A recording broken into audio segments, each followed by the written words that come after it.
Saya pasti segala macam.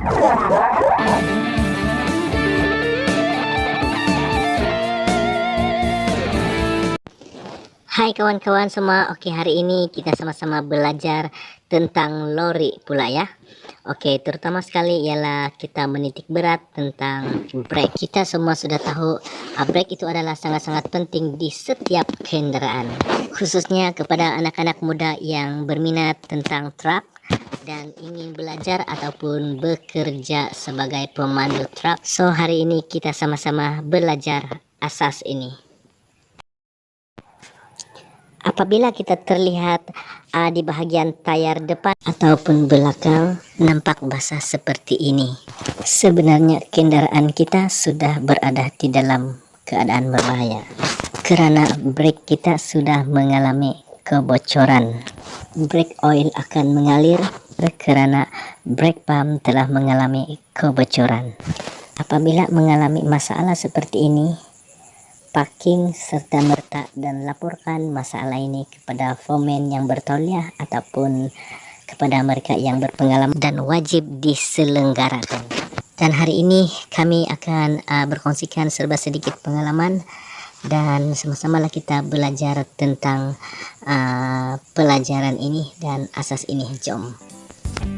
Mereka sahabat saya ini adalah sebagai pemandu, operator dan sebagai mechanical juga. So orang bilang subsai. Oke, sama-sama kita belajar dengan mereka. Oke.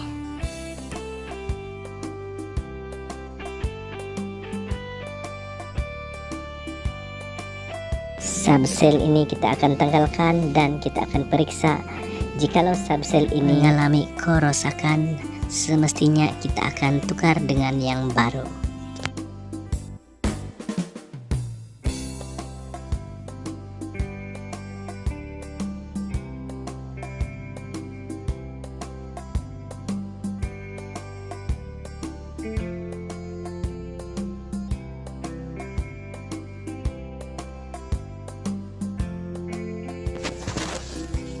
Sebenarnya kita mempunyai special tools, tetapi oleh karena kita berada di luar kawasan dan tidak mencukupi kelengkapan alat, dan kita guna cara seperti ini. Sebenarnya menggunakan special box itu adalah cara yang terbaik. Walau bagaimanapun, cara memahat ini adalah cara lama dan kita boleh gunakan teknik ini apabila kita sangat-sangat memerlukan dalam keadaan yang sangat-sangat memerlukan, dan kita gunakan dengan cara jalan alternatif.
Hati-hati bekerja, hati-hati memandu. Kita jaga kita, ingat orang tersayang. Bye-bye.